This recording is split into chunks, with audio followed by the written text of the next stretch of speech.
where I'll teach you about the insurance and outs of Adobe Premiere Pro speed ramping, also called time ramping. It's basically a way of playing around with the speed of your clips, making it go fast on one part and slower in another part.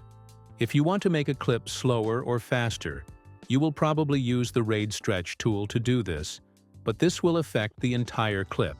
To ramp it, right-click on it, go to Show Clip Frames and then Time Remapping Speed. There's also a quicker way of doing this by right-clicking on the small FX button in your clip, which reveals the same menu. Now first make your track a bit higher. You'll see a line going across the clip, which we can add keyframes to.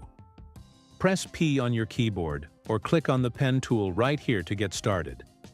I'll add 2 keyframes on the clip. Once you've placed them, you can either drag the line down to make that part of the clip slower or up to make it faster. Now Premiere will show you the percentage of speed that you are changing. Now when playing it back, you will notice the transition from normal speed to faster speed is really harsh. So what we need to do is ease this transition.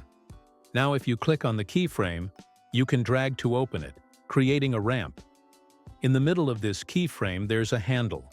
Slowly drag the top handle down to create a kind of S-curve to the ramp.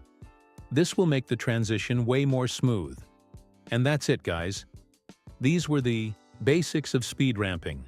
Now I definitely recommend using speed ramps a lot when you're editing fast-paced edits, like a travel or sport video. And don't forget, stay creative.